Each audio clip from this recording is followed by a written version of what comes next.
What do you do when your thoughts are jumbled and they're spiraling out of control and you can't control it? In this video, I'm going to address how to monitor your thoughts optimally so that it doesn't get in the way of your relationships or your career, your business, because obviously this is a universal thing. It doesn't just apply to one area of life. That would be stupid. It is a universal thing. So understanding how to do this properly will make your life a lot easier. Before I really get into it, if you're someone who wants one-on-one coaching with regards to identity shifting, if you want to work on your internal world in order to get the results you want in your actions, if you believe it's an internal issue that you're dealing with, make sure to go in the description and schedule a one-on-one session with me to see if we're a good fit to work together in that process. And even if that's not the case, you'll at least understand what it is that you need to do moving forward to improving your identity and getting the results that you want. Without further delay, let's get into this video and how to really monitor your thoughts. It's always a battle with the mind. You know, even with me, with a lot of people, your mind doesn't give a shit. That's the honest truth. Your mind is so flamboyant, it's so rebellious, it never really calms down. And what do you do to gain control? I know a lot of people are really struggling with that. They deal with negative thoughts, intrusive thoughts, to monitoring your own thoughts. Being insistent isn't sustainable. So, for example, if you're dealing with negative thoughts and you're trying to control them, you're trying to think positive thoughts and be positive, if you're too insistent, if you're trying to control your every thought, you'll find that it only drains you. It only tires you out. It leaves you exhausted. You're never, ever going to be in a grounded state. You'll always feel paranoid. And I used to do this. I used to obsess over trying to control my thoughts, be as positive as possible. And believe it or not, I did get results, but it wasn't fun. It wasn't sustainable either. Because what was proactive and sustainable at one point became forceful and too important later on, because I thought it was needed that I had to be positive or that I had to keep my thoughts under control. And so ultimately I gave up.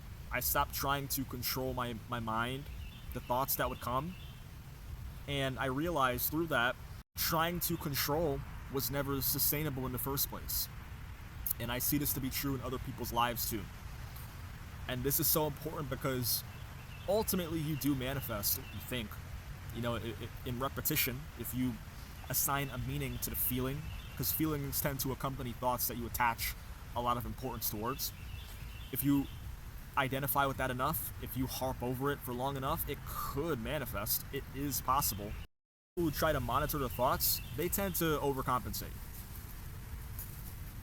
And overcompensating does not work when it comes to the mental battle. Your mind is like a monkey. It doesn't listen. It's so playful. It doesn't give a shit. It just wants to piss you off. Honestly, what you try to prioritize, if you're too forceful, it won't work. That's how the mind works. To effectively monitor and filter those thoughts, you need to let all form of thought become a part of you. So, the quality of thought. If it's a positive thought, okay. If it's a negative thought, okay. I would go as far as to say, if it's a suicidal thought, if it is if it's an extremely vulgar thought that you wouldn't even tell people, okay. Yeah. All right. No matter what quality of thought it is, it's okay. If you try to control it and to be forceful, just understand what the consequences are. Understand what you're inviting into your life. If you're trying to control it, it will control you as a consequence. You need to stop. You need to stop trying to control those things. Your mind doesn't care. Let it be. Accept every trait that it has, all of those thoughts. Accept that. People who are trying to monitor their thoughts, they don't really understand there's a limit. You can only go so far trying to monitor your every thought. And technically, what's going on in the background, your unconscious mind, your subconscious mind, you're processing over, from what I remember, over 1 million bits of information every single second that you're not even aware of. You're only aware of maybe 20 to 50. Within that range, you're only aware of that many. And it might even be less. Trying to control your thoughts is so futile. All you need to do is choose. Choose the thoughts you want to have, but never force it. So another example similar to this that I have yet to make a video on, and that I will plan on doing so in the future, is shadow work. I've made a similar video on really detaching from anxiety and being able to move forward. And that was very similar to what shadow work is like, but it's not exactly that. In this instance, shadow work is basically accepting your dark side. It's accepting the chaotic, vindictive, selfish version of yourself. That is you. I have a patriotic, generous side to me, as you can tell. But I also have a very vindictive, selfish, idealistic, dystopian even, version of myself. That exists. And I have to accept that. That's a part of me. I'm not going to try to shame it. It is what it is. And by accepting that version of yourself and not trying to avoid or fight those parts of themselves, thinking that it's demonic or that it's evil, you're a bad person, you're a shitty person, and thinking it's a bad thing to accept it, if you're willing to accept that as a part of you, the truth is it benefits you. What it means to effectively monitor your thoughts, not trying to keep it under wraps, not within yourself, not trying to keep that tucked away or trying to suppress it. It never works. Accepting it for what it is. Thought monitoring is important, but I would argue it's not as important as people make it out to be. It is literally that simple. That is how you gain control over your mind, or at least that's how you gain a lot more control over your mind than you do right now. I can tell you that much. I will end this video here, as that is the end of my notes. So if you found this helpful, make sure to like this video and subscribe if you find these videos to be helpful. And I really do hope that you're applying this. I understand if there's a bit of skepticism, but it really is that simple. Accepting those thoughts as they are without trying to overcompensate, right? You can still adjust your course of thought. But the key is you cannot suppress your negative thoughts.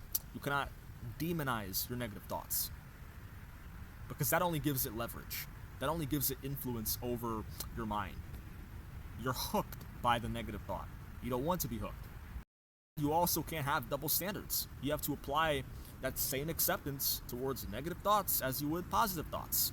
It has to be a universal treatment of thought. So make sure to share this video with somebody that could find it helpful. It gives you a very simple solution to monitoring your thoughts more optimally. So comment if you found this video to be helpful. And again, if you're somebody who needs help when it comes to identity shifting, if you believe you're stuck in your business, in your relationships, or maybe it's your professional career, you're stuck at a certain revenue level, you find that even though you're a hard worker, you're taking action, and you're not really experiencing the results that you would want, and that it's an internal issue. It's not actually an external issue. It's not a strategy as much as it is an internal problem. Make sure to go in the description and schedule your free session with me where we will see if we're a good fit to work together and find out what's going on in your internal identity to figure out what it is you need to do to shift into that desired version of yourself so you can experience the results that you want. Now, remember, this isn't just any call.